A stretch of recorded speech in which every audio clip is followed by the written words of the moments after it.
예, 감사합니다. 오늘은 우리 교회가 지난주부터 2주간 걸쳐서 친구 가족 초청 전도 주일 이렇게 특별한 의미를 두고 하나님께 예배하는 주일입니다. 2025년 한 해를 이제 2달 정도 남겨놓고 우리가 한 해 동안 교회에 출석하면서 예배하고 또 듣고 영생을 얻게 된 이 생명의 복음을 나 혼자만 알고 있을 수가 없어서 사랑하는 친구와 가족, 그 이웃들에게 전하고자 하는 그러한 기회를 갖는 것과 동시에 이런 기회를 통해서 나는 과연 그리스도의 피값으로 구원받은 하나님 백성이 맞는가? 내가 그 복음의 빚진 자로서 그 빚진 자의 마음을 가지고 한 영혼을 향한 그 목자의 심정, 하나님 아버지의 마음이 우리에게 있는가를 어떻게 보면 좀 도전하고 또 이렇게 시험해 보는 그러한 시간이 아닌가 싶습니다. 왜냐하면 교회의 본질은 그저 내가 종교적 어떤 행위를 하는데 그치는 것이 아니라 땅 끝까지 이르러 주님의 증인, 이 복음의 증인으로 존재하는 것이고요. 그래서 참되게 복음을 듣고 거듭난 성도는 이 복음을 전해야 한다는 이 거룩한 부담감을 가질 수밖에 없기 때문에 사실상 이러한 날을 교회에서 일부러 정하지 않아도 늘 죽어져가는 영혼에게 관심이 있는 것이 바로 구원 얻은 성도인 줄 믿습니다. 여러분 어떻습니까? 그러한 좀 거룩한 부담감이 있으십니까? 설교의 처음부터 왜 이렇게 부담감을 주시냐고요? 옆에 있는 분들과 다시 한번 인사합시다. 부담을 좀 가집시다.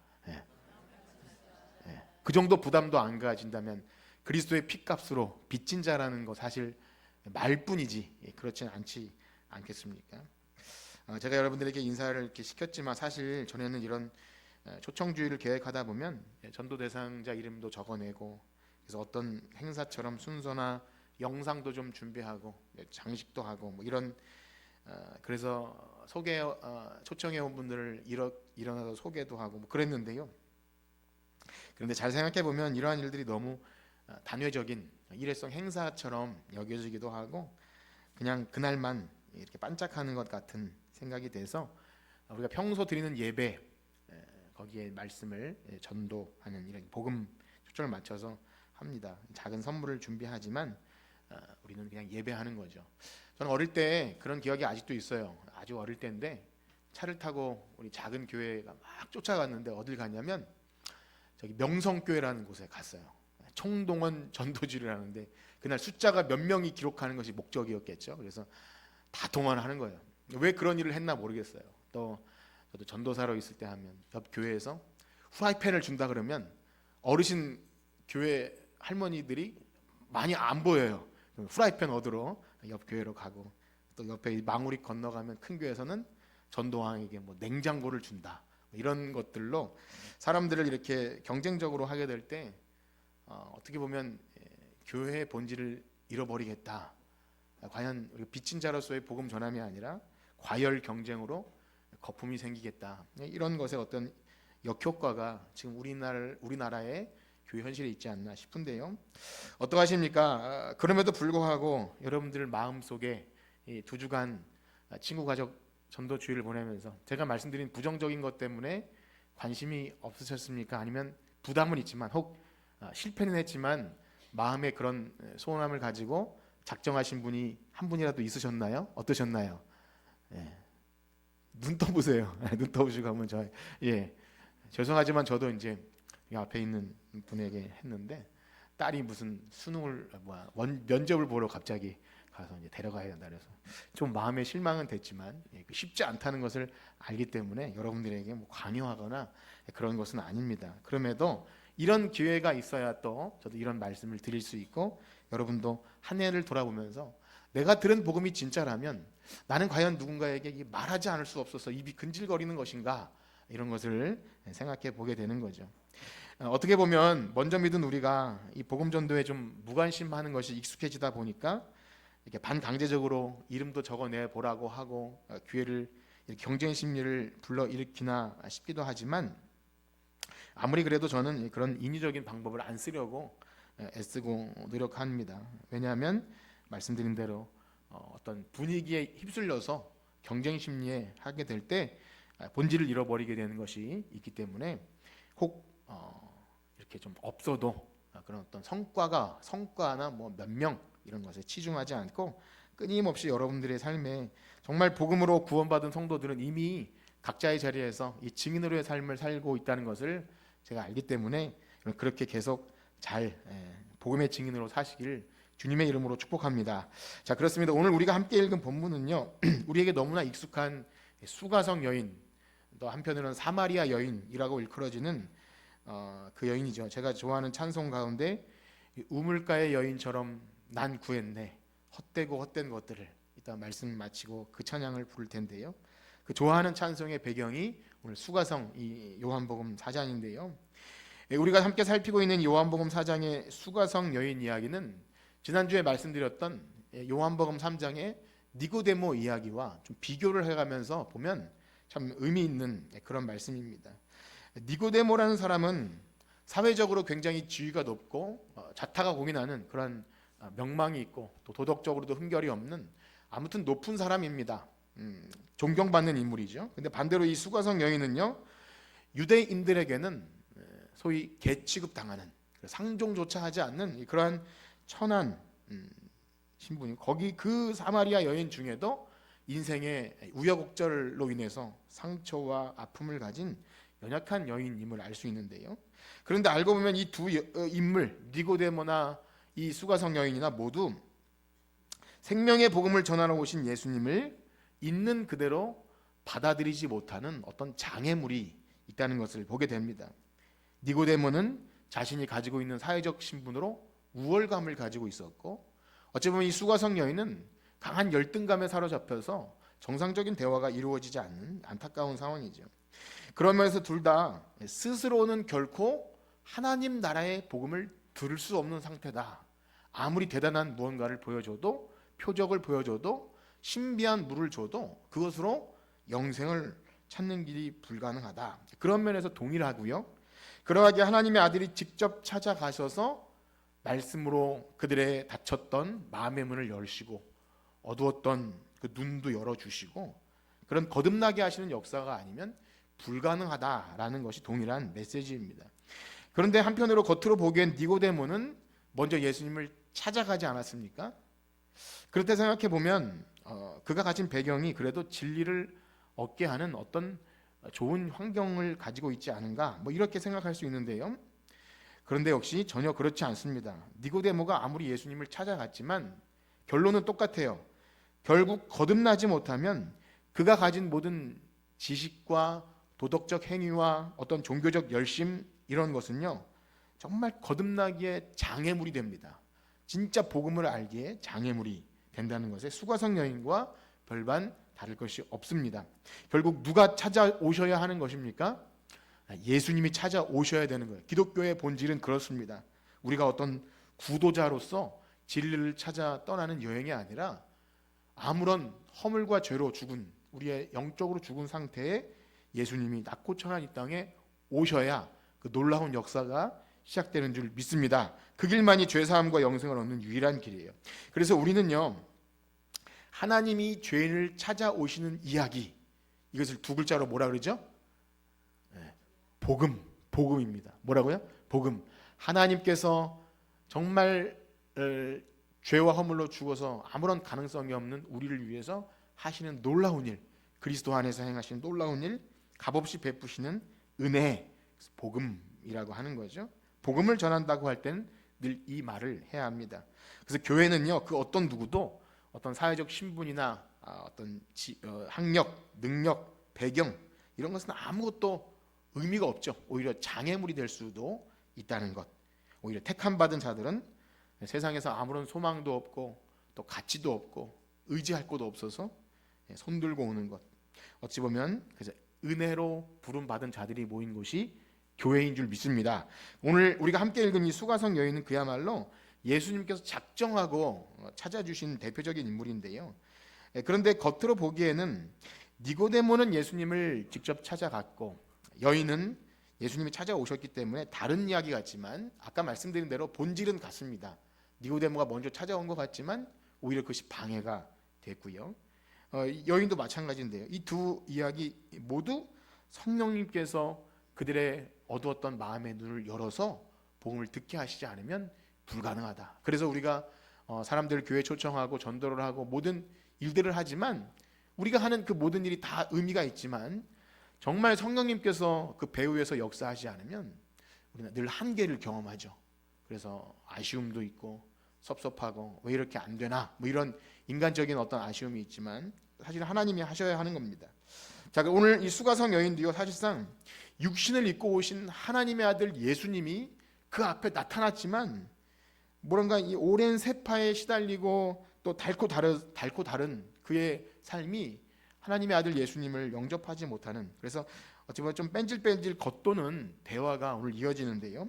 오늘 본문 전체를 다 읽지 않았지만 예수님은 사실 오늘 이 여인을 만나기 위해서 먼 거리에서 유대인들은 잘 지나가지 않는 이 사마리아를 통과하여야 하겠는지라 이렇게 결심하고 가세요.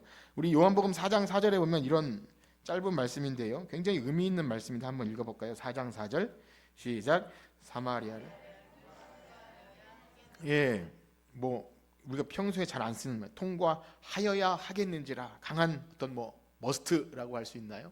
강한 의지를 담고 있어요. 반드시 지나가야 하는 거죠. 그러니까 예수님은 의도적으로 이 마을을 지나가시는 겁니다. 이 유대에서 갈릴리로 가시는데 너무 놀랍지 않습니까? 예수님께서 이 여인을 만나시기 위해서 반드시 이곳을 지나가는 거죠. 어떤 길목에서 우연히 만나는 게 아니라 예수님은 의도적으로 계획해서 이것을 지나가시는 거예요. 그런데요, 사실상 하나님은 만세전에 우리를 만나시기 위해 계획하고 준비하신 줄 믿습니다. 이 요한복음 본문을 보면 그날 아침에 마치 예수님이 처음 계획하신 것 같지만 사실 예수님이 이 땅에 오시면 만세전에 우리를 향한 하나님의 놀라운 계획이 성취된 것이죠. 그러므로 오늘 초대되어 오신 분이나 오늘 여러분들 앉아서 예배하시는 모든 이 예배 장소는 만세전에 하나님께서 우리를 계획하시고 뜻하셔서 여기 우리를 있게 하신 줄 믿으시길 축복합니다. 정말 이것을 믿는 것은 특별한 분들이죠. 자, 어쨌든 하나님 나라의 복음은요, 우리가 찾을 수 없다는 거예요. 우리가 계획해서 내가 준비하고 교회 나오고 내가 결심해서 한 것 같지만 하나님이 이미 다 만들어 놓으신 것 위에 우리 믿음이라는 도구로 반응하는 것 뿐입니다. 그렇게 예수님은 아침 일찍 유대에서 출발해서 이제 갈릴리라는 그 지역으로 가시는 중간에 사마리아를 지나시는데 이미 한낮에 태양이 장렬하는, 여기 6시라고 표현하지만 우리나라 시간이 아니라 정오를 말합니다. 정오. 한낮에 태양이 장렬하는 그 뭐 팔레스타인 지방에 얼마나 태양이 뜨겁겠습니까? 아침부터 걸어서 거기 이제 드디어 사마리아에 도착했고 이제 제자들은 예수님에게 먹을 것을 준비하러 시장에 나갔고 예수님 혼자 계셨고 이제 그 우물 곁에서 사마리아 여인과 운명적인 만남이 여기 이루어집니다. 그런데 그 대화를 유심히 오늘 지켜보면 참 재밌다고 할까요? 이것을 좀 각색을 잘해서 연극으로 좀 만들었으면 좋겠다는 생각이 드는데, 하나님의 아들이 이 세상에 오셔서 이 인생 세파에 닳고 다른 한 여인과 어찌 보면 좀 겉도는 대화를 이어나가시는 거예요. 우리 한번 7절에서 9절까지를 다시 한번 읽어봅시다. 이러한 배경을 가지고 다시 한번 읽어봅시다. 7절에서 9절 시작. 사마리아 여자 한 사람이 물을 기르러 왔음에 예수께서 물 좀 달라 하시니 이는 제자들이 먹을 것을 사러 그 동네에 들어갔음이러라. 사마리아 여자가 이르되 당신은 유대인으로서 어찌하여 사마리아 여자인 나에게 물을 달라 하나이까 하니 이는 유대인이 사마리아인과 상정하지 아니함이러라. 예수님은 지금 혼자 계셔요. 아마 예수님은 그 여인을 초청하신 겁니다. 오늘 주인공인 사마리아 여인 앞에 드디어 서셨고 그 여인을 보시고 첫 마디가 물 좀 달라, 그렇게 첫 대화를 이어가죠. 우리가 누군가를 좀 만나고 대화하기 어떤 말을 시작할까, 이런 도입은 굉장히 중요하지 않습니까? 근데 뜬금없이 이제 당연히 우물 옆에 있었고 목마르기도 하셨을 것이며 어쨌든 이 여인에게 물 좀 달라. 당시 우물은요 굉장히 귀한 겁니다. 경쟁이 치열해요. 그래서 이제 야곱의 우물이라고 하지 않습니까? 당시에 아브라함과 이삭과 야곱의 그 일생을 보면 우물 전쟁이 많았어요. 우물을 파고 또 대적들이 우물을 막아버리고 하는 이 일 때문에 이 나그네에게 우물 대접하는, 이 물 대접하는 일은 굉장히 이례적인 일인데요. 우호적이지 않으면 아무에게나 물을 공급해주지 않고 그렇습니다. 그래서 우리 아브라함, 이삭, 야곱 이야기 보면 그 우물 이야기가 많이 나오죠. 이삭의 아내를 구하기 위해 아브라함이 종을 보냈을 때도 그 리브가를 우물 곁에서 만나지 않습니까? 또 그 아들 야곱도 이 외삼촌 라반의 집에 도망갈 때 이 우물 곁에서 라헬을 만나기도 하고 그렇습니다. 그 리브가도 낙타에도 물을 마시고 씩씩한 여인들이 이렇게 물을 먹일 수 있도록 그 남자들이 또 돌을 그 큰 돌을 굴려주면 그래서 우물 곁에서 역사가 일어나는 건데요. 그런데 안타깝게도 지금 이 수가성 여인은 우물 곁에서 인생 정말 최대 정말 다시 있을 수 없는 기회인 하나님의 아들 예수님을 만났는데 무엇이 그것을 가로막았냐면 사마리아 사람들을 혐오하던 유대 남자라는 그가 물을 달라고 하자 약간 오기가 발동했는지 아니 당신은 유대인 남자로서 나 같은 천한 여인에게 무슨 물을 달라고 합니까? 이렇게 약간 빈정거리면서 예수님의 물 달라는 말을 사실상 거부한 거죠. 벌써 여러분 들으시면서 아시겠지만 이 여인과의 대화가 쉽지 않겠다. 이 여인 보통 여자가 아니라는 생각을 하게 되죠. 그래서 이 여자랑 대화하기 어렵겠다. 누군가 처음 만났을 때 벌써 첫 마디 해보면 이 사람과 대화하기 어렵겠다. 이런 사람이 가끔씩 있지 않습니까? 어떠신지 모르겠는데 사람을 첫 마디에 다 평가할 수 없지만 이 여인은 지금 보통 여인이 아닌 거예요. 사실 이 상황은 유대인과 이 사마리아 사람의 특별한 역사적인 배경이 있기 때문에 사마리아 여인이 예수님을 약간 이렇게 거부했을 수 있지만 사실상 우리는 누군가에게 복음을 전하려 다가가다 보면 아무리 친절한 말로 말을 꺼내도 내가 무슨 물건 팔려고 하는 것도 아닌데 굉장히 귀찮게 잡상인 대하듯이 그렇게 여길 때가 있고 말을 좀 빈정거릴 때도 있어요. 그래서 사실상 우리가 이것이 좀 두렵고 싫어서 복음 전하기를 주저하기도 되지 않나 싶은 것이 있습니다. 어찌 보면 또 우리의 사랑과 인내심이 부족해서 그럴 수도 있지 않나 생각되는데요. 그러나 우리는 기억해야 합니다. 복음을 전하거나 듣는 일은요 정말 영적인 일이에요. 사탄의 방해도 있고요, 인내심도 필요하고 또 사랑이 많이 필요합니다. 기다림도 필요합니다. 영혼이 죽은 상태에 있는 사람은 결코 복음을 호락호락 받아들이지 않습니다. 만약 어떤 사람이 한 번에 내가 예수 믿어볼래요 하면 사실 이상한 거예요. 왜냐하면 십자가의 도는 사실 미련하고 말도 안 되는 재미없는 거거든요. 여러분들이 설교를 들으시면서 재밌다 이렇게 느끼셨다면 이상한 거예요. 목사님이 막 개그를 하려고 애썼기 때문에 그런 거고, 하나님 말씀은 물론 재밌는 구석도 있겠지만 사실은 딱딱하고 인내심이 필요하고 우리의 모든 뇌를 다 돌려야 돼요. 여러분 교회 나올 때 뇌를 다 가지고 오시죠? 네, 가끔씩 뇌를 두고 오는 그런 유치한 예가 있는데 왜 교회 올 때는 생각을 안 하시는지 그런 목사님이 어떤 말씀을 하시더라고요. 자, 그렇습니다. 놀라운 사실은 예수님은요 인내심을 가지고 이 여인과 대화를 이어나가세요. 아무리 걷더라도 진지하게 대화를 이어나가세요. 4장 10절 말씀 한번 같이 읽어봅시다. 4장 10절 시작. 예수께서 대답하여 이르시되 내가 만일 또 내게 물 좀 달라 하는 이가 누구인지 알았더라면 내가 그에게 구하였을 것이요 그가 생수를 내게 주었으리라. 아멘. 사실 여기에 하나님의 선물 또 생수 이런 말은요 너무 귀한 영생에 관한 말씀이죠. 도무지 우리의 이 한계를 지닌 육신과 우리의 생각으로는 담아낼 수 없는 신비한 이야기인데요. 그러나 이 여인에게는 좀 시쳇말로 씨알도 안 먹히는 그런 얘기입니다. 이런 거죠. 예수님이 말씀하신 이유는 거예요. 너가 만일 내가 누구인지 알았으면 너 내가 물 달라고 한 것 이것이 아니라 나에게 물을 너 구했을 거야. 이렇게 반대로 말씀하시는 거죠. 우리 사랑하는 성도 여러분, 지금 예수님의 말씀에 좀 이해가 되시나요? 예수님의 말씀. 사실 이 말은 결코 이해할 수 없고 인정하고 싶지 않은 그야말로 콧방귀 뀌는 그런 말씀입니다. 이런 경우죠. 여러분 우리가 만약에 좀 별로 부유하지도 못하고 세상에서 보잘것도 없고 그렇게 성공도 못하고 자녀도 그렇게 크게 잘 되지 않은 어떻게 보면 초라한 우리가 누군가 좀 부자이고 아파트도 크고 집에 금도 많고 막 그런 사람에게 너 내가 누군지 알면 너 나한테 와서 복음 들려달라고 할걸? 너 나한테 애원하면서 예수님 얘기해달라고 할걸? 이렇게 얘기하면 그 사람이 뭐라고 반응하겠어요? 가진 것도 없으면서 뭐 네가 뭐 보고 영생에 뭐 이런 걸 얘기하냐? 그런 것도 있을 거예요. 나처럼 잘 되나 보고. 그래서 우리가 어찌 보면 교회 다니는 사람이 우리가 먼저 잘 돼야 복음을 전할 수 있는 거 아니냐고 그렇게 물을 타는지도 몰라요.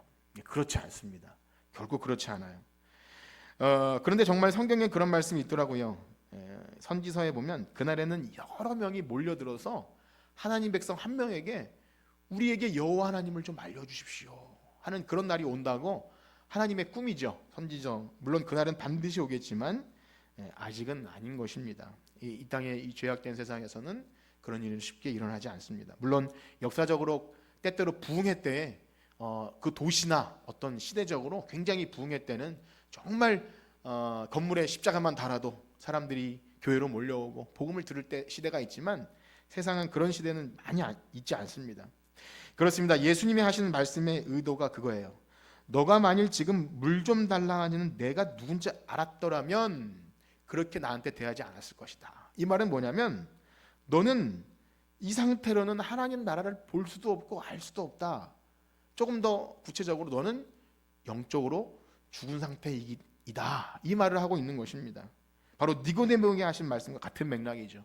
거듭나지 아니하면 하나님 나라를 볼 수 없다. 사실 니고데모는 점잖게 받아쳤어요. 신사적으로. 아이고 어찌 사람이 모태에 들어갔다가 날 수 있습니까?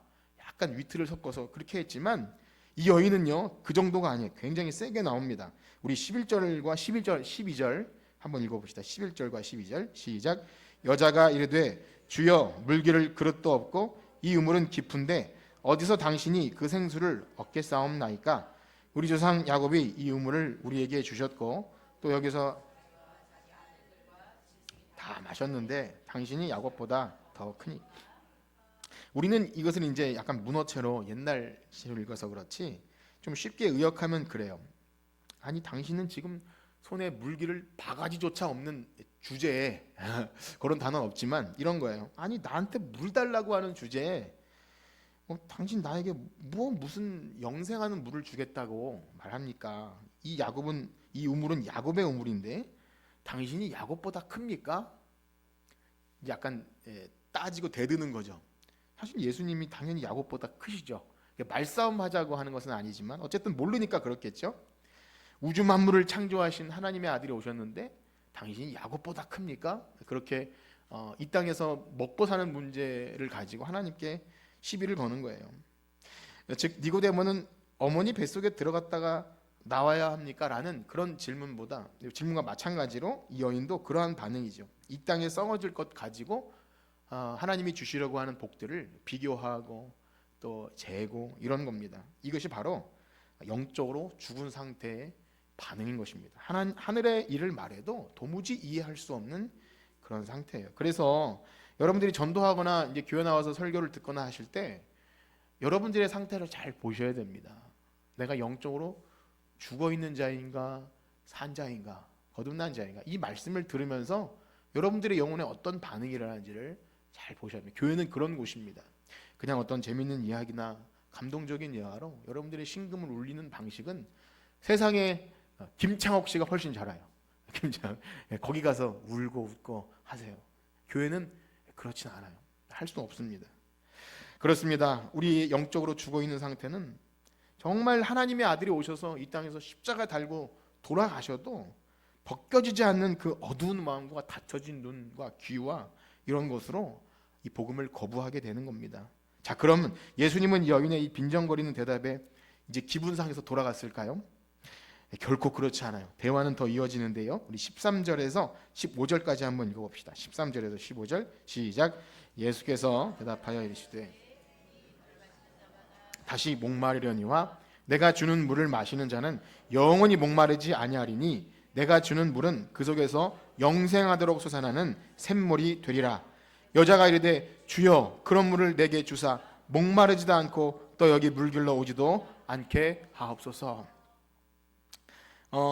예수님은 지금 어찌 보면 사춘기 어떤 그 아이들처럼 빈정거리는 그런 대답에도 아랑곳하지 않고 인내하시면서 내가 주는 물, 영생하도록 솟아나는 샘물, 그것을 말씀하세요. 마치 돼지에게 진주를 던져주는 것처럼 엄청난 이야기를 해주십니다. 영원히 목마르지 않는 샘물. 근데 여인이 이 말을 듣고 어떻게 반응하죠? 주여 그런 물을 내게 주사 목마르지도 않고 또 여기 물길로 오지도 않게 하옵소서. 역시 이 문구도요, 우리가 이제 좀 오해하기가 쉬워요.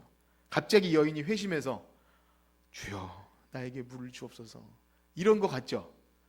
예, 맥락상 전혀 맞지가 않습니다. 지금 이 말은 여기 주여라는 것은 우리가 주님을 주여 하는 거라 전혀 차원이 다른, 어찌 보면 좀 유대인 남자를 높여 부리는 말이라고 할 수 있는데요.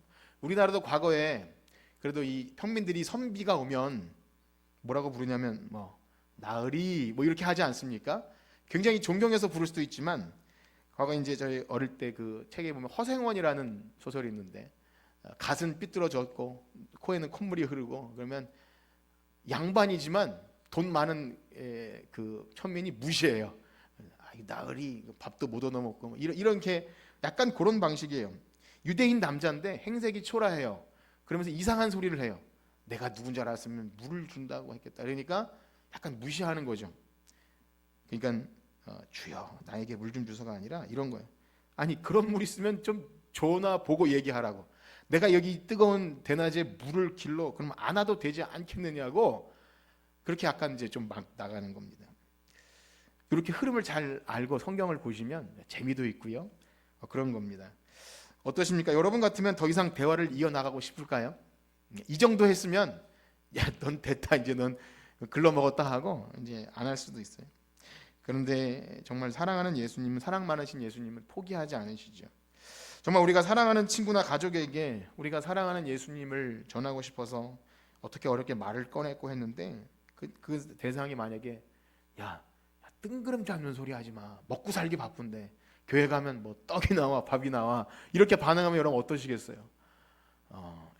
더 이상 그 사람하고 대화하고 싶지 않은 이런 마음이 닫혀 버릴 수도 있지 않겠습니까?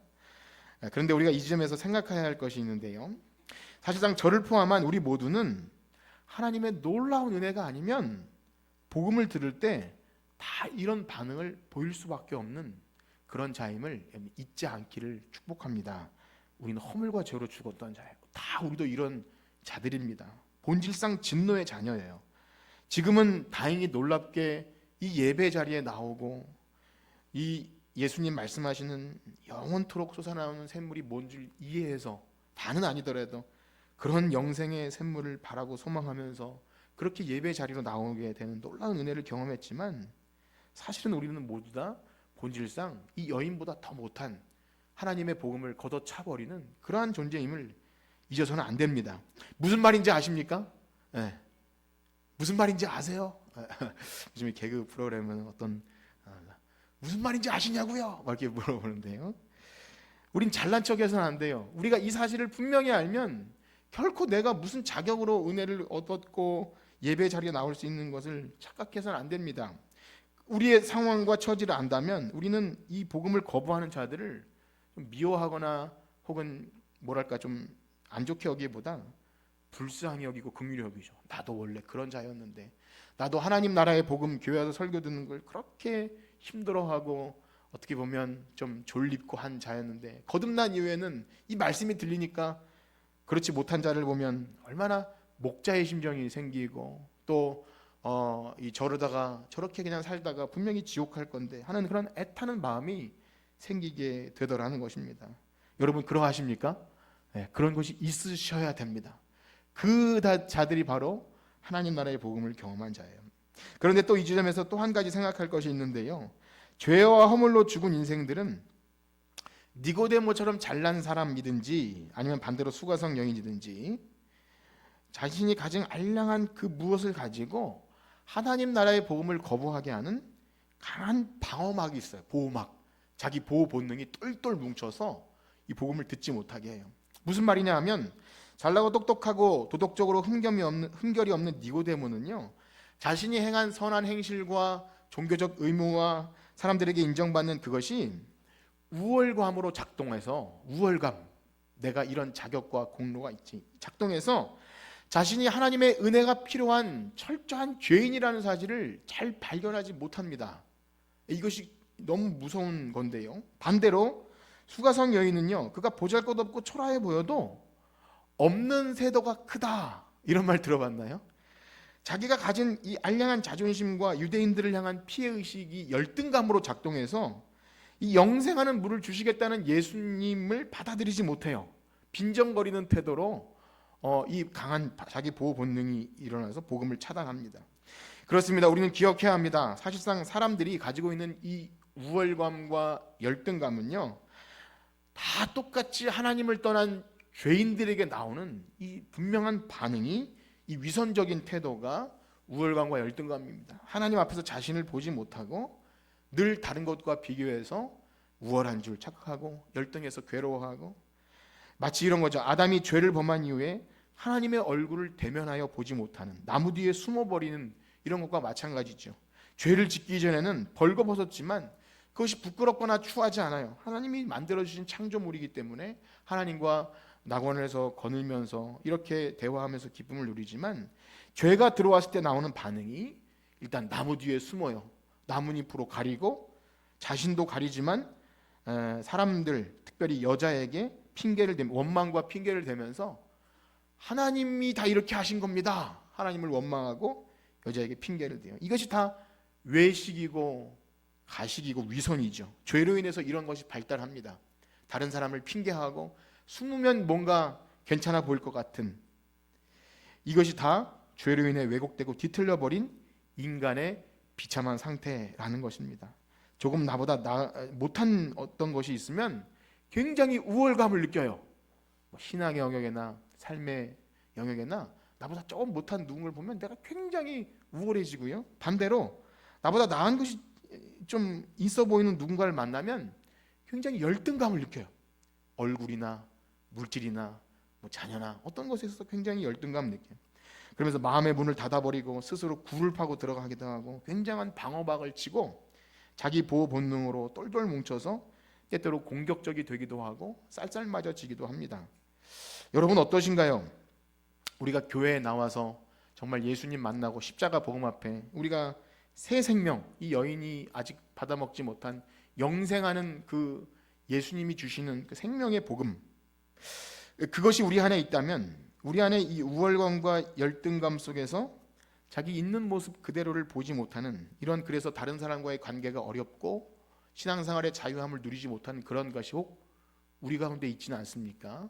여러분 한번 생각해 보세요. 예수를 믿는다고 하면서도 여전히 세상의 우월감과 열등감 속에서 자기 자신의 본질을 바라보지 못하는 이런 것이 있는지를 생각해야 합니다. 위선적인 종교 행위 뒤에 숨어서 가면을 쓰고 나는 신앙이 좋은 사람처럼 그렇게 혹시 자기를 포장하고 있지는 않으십니까? 어떠세요? 사실 그런 경우는 교회에 나왔지만 또 직분이 있고 하지만 사실은 예수님이 주시는 영생하는 물이 뭔지 모르는 것이죠. 여전히 수가성 여인의 상태에 머물러 있다는 사실을 우리는 아셔야 합니다. 사실 속은 병들어 있고 헐벗고 우월감, 열등감 속에서 늘 가면을 쓰고 있지만 나는 괜찮은 사람인 양 포장하는 보호 본능이 일어납니다. 그렇습니다. 우리는 말씀을 곰곰이 생각하면서 우리 자신을 말씀 앞에 세워야 합니다. 과연 나는 생명의 복음 앞에 나를 둘러싸고 있는 이 죄로 인해 뒤틀려 버린 그런 위선과 가면을 벗어 던져버리고 복음 안에 참된 자유함을 가지고 하나님과의 관계가 회복되고 교회 안의 지체의 관계가 회복되어서 정말 예수 믿는 자들 안에 누려지는 그런 자유와 평강을 누리고 있습니까? 어떠신가요?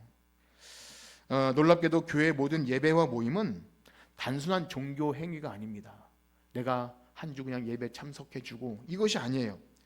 이 모든 예배와 모임은 한 사람의 그 상태가 과연 그가 복음으로 거듭나서 주님이 주시는 영생하는 물을 마시고 알고 맛보고 경험했는지 아니면 여전히 겉도는 상태인지를 구분해주는 굉장히 중요한 시금석이 예배와 모임입니다.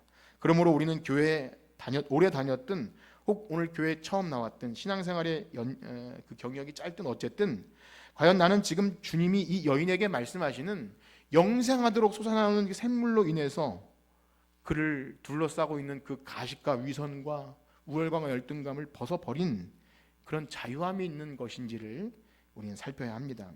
자, 그런데 마지막으로 오늘 이 말씀을 드리고 마치겠는데요. 정작 문제는 이겁니다.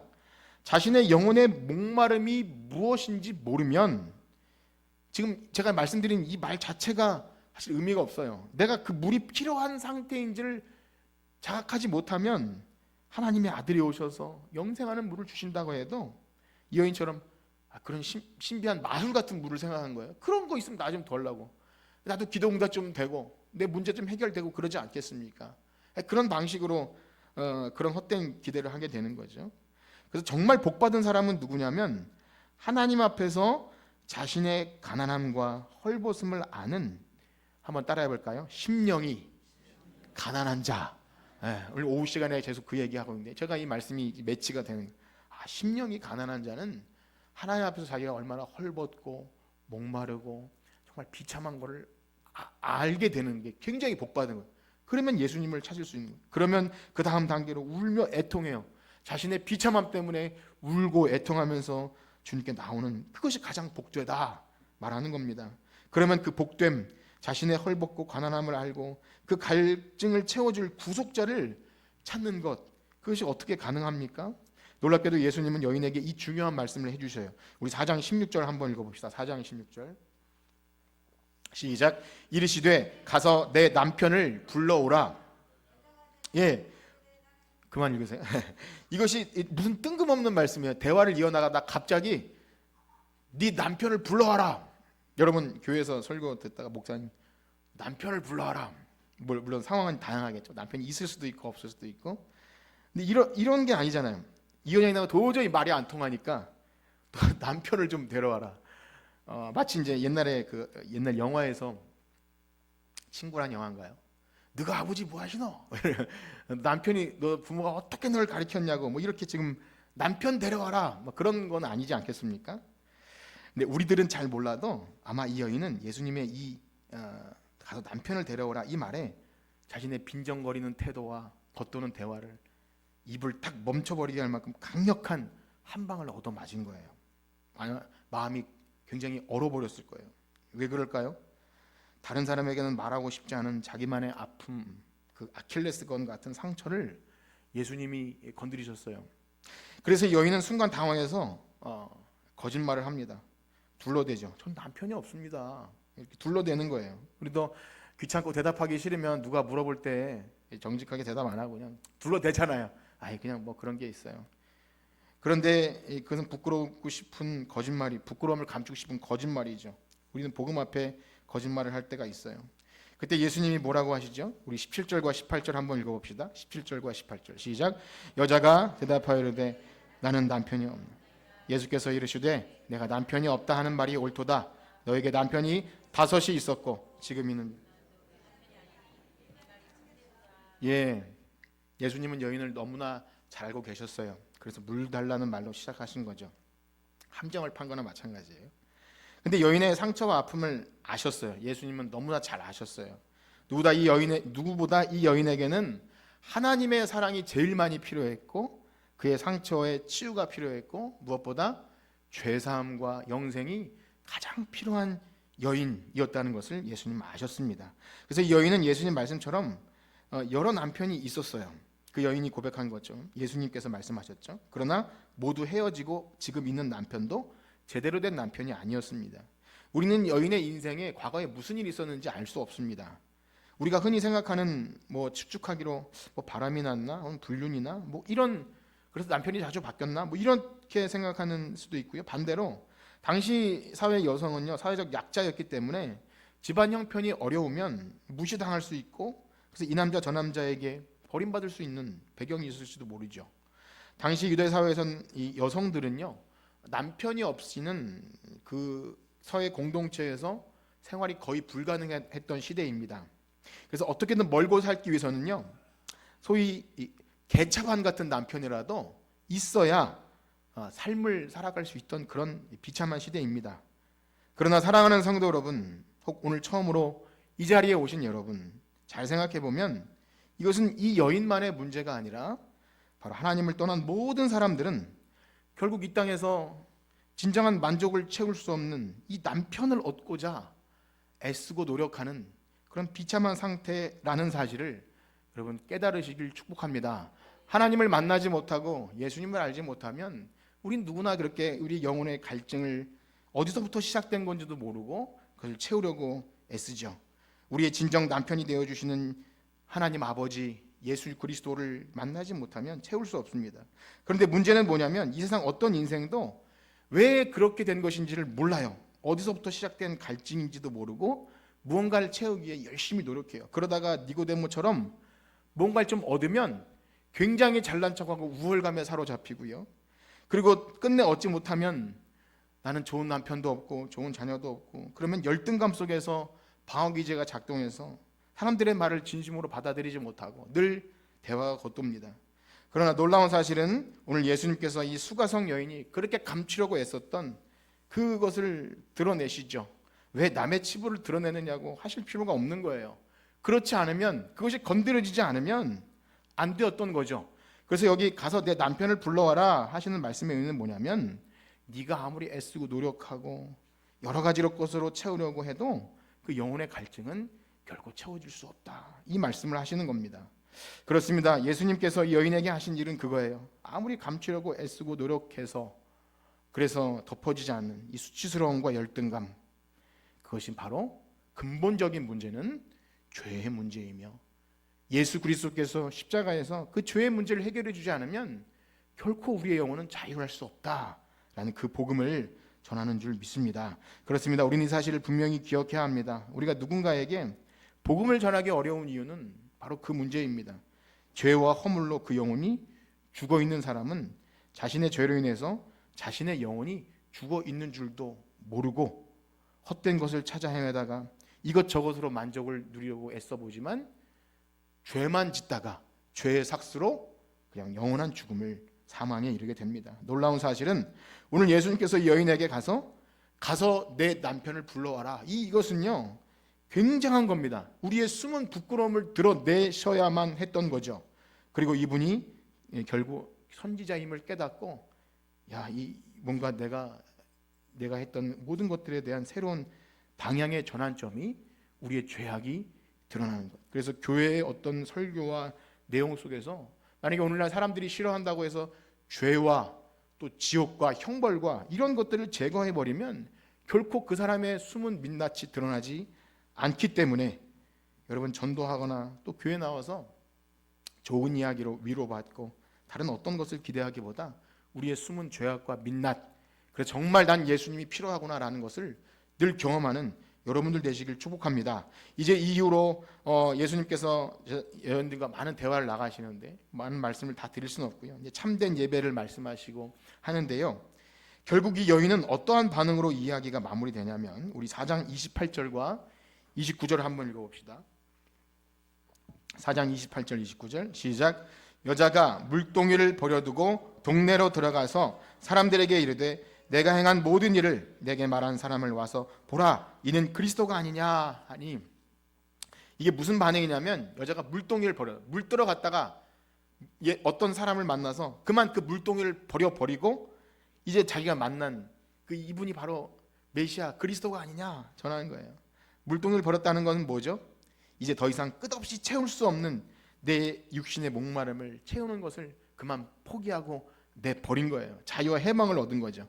그녀의 모든 것을 다 알고 있는 메시아, 즉 예수 그리스도를 만난 이후에는 이제 더 이상 다른 세상의 헛된 것으로 목마름을 채우기보다 이제 죄사함과 영생의 소망을 향해 한 발짝 가까이 나아가는 놀라운 변화가 일어난 것입니다. 그러므로 이제 말씀을 마치면서 우리는 이렇게 우리 자신에게 물어야 합니다. 예수님을 믿는다고 하는 나 자신은 정말 예수님을 제대로 만나서 우리의 숨은 죄악까지도 모두 아시는 하나님 앞에, 예수님 앞에 우리의 죄를 자백하고 온전히 그분으로부터 누려지는 그러한 목마르지 않는 영생의 소망을 가지고 있는지, 여러분 어떠십니까? 그렇게 예수님을 만나셨습니까? 예. 어떠세요? 여러분 정말 죄사함과 영생의 소망이 확고하십니까?